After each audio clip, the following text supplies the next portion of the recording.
അടിപൊളിയായിരുന്നു. ഇടയ്ക്കുള്ള സൗണ്ട് ശരിക്കും ഞാൻ ഞെട്ടിപ്പോയി. അതുപോലെ അടിപൊളിയായിരുന്നു മൊത്തത്തിൽ. എല്ലാവരും മസ്റ്റ് വാച്ചിങ് ആയിട്ടുള്ള മൂവിയാണ്.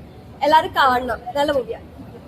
പെർഫോമൻസ് പറയുകയാണെങ്കിൽ കാരണം ഹീറോയിന്റെ പറയാ അല്ലെങ്കിൽ സന്ദീപിന്റെ പറയാ നടൻ ആരുടെ പെർഫോമൻസ് ആയിരിക്കും പീക്ക് ലെവലിൽ? അങ്ങനെ ആരുടെയും തന്നെ ഒന്നും പറയാനില്ല. ക്ലൈമാക്സ് ആണെങ്കിലും വിചാരിച്ച പോലെയല്ല, ഭയങ്കര അടിപൊളിയായിരുന്നു. ഇപ്പൊ കിഷ്കിന്താകണ്ടമില്ലേ, അതിന്റെ ക്ലൈമാക്സ് നമ്മൾ ഇതും ഒരു വാവ് എക്സ്പീരിയൻസ് ആണ്. നമുക്ക് എപ്പോഴും സന്ദീപിന്റെ പെർഫോമൻസ് ഇത്രയും നല്ല അടിപൊളി പെർഫോമൻസ് ആയിരുന്നു. സന്ദീപിന്റെ ഒരു വാവ് എക്സ്പീരിയൻസ് ആയിരുന്നു എനിക്ക് കിട്ടിയത്. Actually excellent movie, must watch theatre experience ആണ്. ഡയറക്ഷൻ ആവട്ടെ, cinematography, screen play, editing, music full ആ മൂവിൻ്റെ ആ ഒരു ഇത് ഡെപ്ത് തരുന്നത് മ്യൂസിക്കും ഉണ്ട്. Altogether it's a very nice movie. Theatre experience ആണ്. സിനിമാറ്റോഗ്രഫി ഒക്കെ അത് തിയേറ്ററിൽ കണ്ടാൽ മാത്രം നമുക്ക് ആ ഒരു എക്സ്പീരിയൻസും ഫീലും കിട്ടും. ഡെഫിനറ്റ്ലി മസ്റ്റ് വാച്ച് മൂവി തിയേറ്ററിൽ വന്നത്. സിനിമയിൽ അവർക്ക് പെട്ടെന്ന് കണക്റ്റ് ആവുന്നുണ്ട്. ഡെഫിനറ്റ്ലി കണക്റ്റ് ആവും. വെരി സിമ്പിൾ ഇതാണ്. സോ എല്ലാവർക്കും കണക്റ്റ് ആവണ ആ ഒരു എസ്പെഷ്യലി ക്ലൈമാക്സ് ഒക്കെ ഡെഫിനറ്റ്ലി അൺഎക്സ്പെക്റ്റഡ് എക്സലന്റ് ആക്ടിവിറ്റി. എല്ലാവരും അതെ, എല്ലാ ആക്ടേഴ്സും നവീൻ സാർ ആവട്ടെ, ദിലീപ് സാർ, എല്ലാവരും എക്സലന്റ്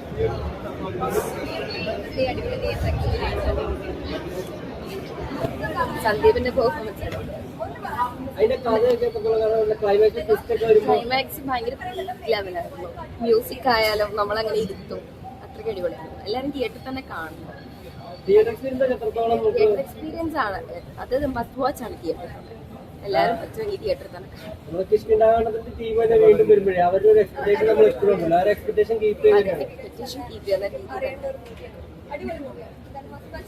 ഇഷ്ടപ്പെട്ടോ? കാരണം നമ്മളിപ്പോ ഭയങ്കര ത്രില്ലിംഗ് ആയിട്ട് ഇരുന്ന് കാണുന്ന ഒരു സിനിമയാണ്. നല്ല സസ്പെൻസ് ആയിരുന്നു, ത്രില്ലിംഗ് ഉണ്ടായിരുന്നു, സീനറീസ് ഒക്കെ നന്നായിരുന്നു, ഫോറസ്റ്റ് ഒക്കെ ഹൈക്കിംഗ് ഒക്കെ നന്നായിരുന്നു. നമ്മൾ ഈ കഥനെ കൂടുതൽ ആ നടക്കുന്ന സ്ഥലമൊക്കെ ഭയങ്കരമായിട്ട് എൻജോയ് ചെയ്യാൻ പറ്റുന്ന സ്ഥലങ്ങളല്ലേ? അതൊക്കെ എങ്ങനെയുണ്ടായിരുന്നു? ഇപ്പൊ ഒരുപാട് കഥകൾ ഇതിന്റെ കൂടെ പറഞ്ഞുകൊണ്ട് കുറെ കാര്യങ്ങൾ പറഞ്ഞുകൊണ്ട് അതൊക്കെ എല്ലാ പ്രായത്തിലുള്ളവർക്ക് ഉപയോഗം അല്ലേ? ഇഷ്ടപ്പെട്ടു. ഇതിന്റെ അകത്ത് നടന്മാരെ നമ്മൾ നരേന്ദ്രനൊക്കെ പണ്ടോട്ടുള്ള നടന്മാരാണ് നമുക്ക് ഏറ്റവും ഇഷ്ടപ്പെട്ടെ. കൊടുത്ത് നമ്മുടെ പുതുതലമുറയിലെ സന്ദീപൊക്കെ വന്നിട്ടുണ്ട്. എങ്ങനെയുണ്ട് അവരൊക്കെ? ഇവരുടെ ഇതിന് മുമ്പുള്ള കിഷ്കിന്താകണ്ടെന്ന് പറഞ്ഞ സിനിമ കണ്ടിരുന്നു. അപ്പൊ അതൊക്കെ ആയിട്ട് വെച്ച് നോക്കുമ്പോ സിനിമ ഭയങ്കര ത്രില്ലിംഗ് ആയിട്ടാണ് തോന്നി. ഇതിന് ഈ ആനിമൽസ് ഇല്ലേ, പട്ടിക്ക് ഭയങ്കര ഇമ്പോർട്ടൻസ് ഉണ്ടല്ലോ, അതൊക്കെ അവരെ ട്രെയിൻ ചെയ്യിപ്പിച്ചൊക്കെ ഇഷ്ടപ്പെട്ടു. മൂവി നല്ലതായിരുന്നു. എല്ലാ മേക്കിങ്ങും ശരി, direction, script, everything was really great. Climax is absolutely wonderful. Unexpected climax.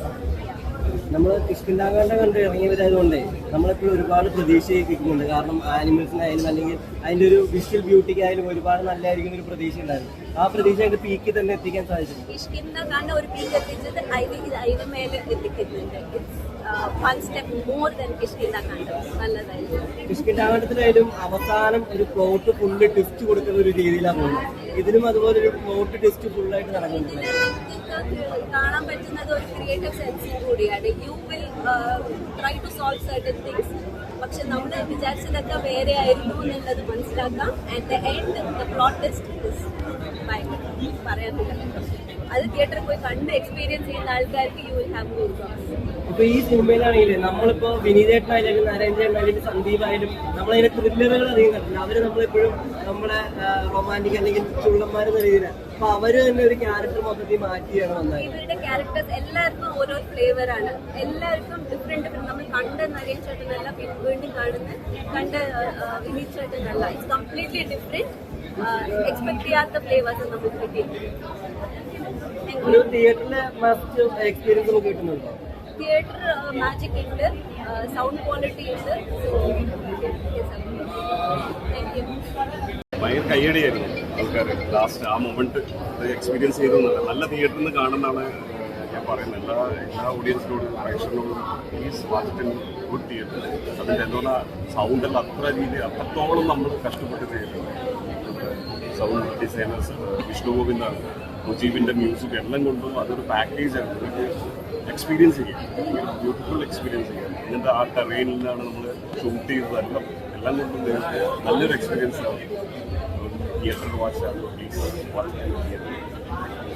ഈ സിനിമയിലൊരു ജിയോഗ്രഫിക്കലായിട്ട് സംസാരിക്കുമ്പോൾ ഈ ജിയോഗ്രഫിക്കലായിട്ട് ഇതിൻ്റെ ലെയറൊക്കെ പോകുമ്പോൾ അത് നല്ല രീതിയിൽ ഇമ്പോർട്ടൻസ് കൊടുക്കുന്നുണ്ടെന്ന് കണ്ടിറങ്ങി പ്രേക്ഷകർ പറയുന്നുണ്ട്. അപ്പോൾ അത്രത്തോളം ഇമ്പോർട്ടൻസ് കൊടുത്ത് തന്നെ ചെയ്തതിൻ്റെ ഒരു ഇതുണ്ട് പടത്തിൽ.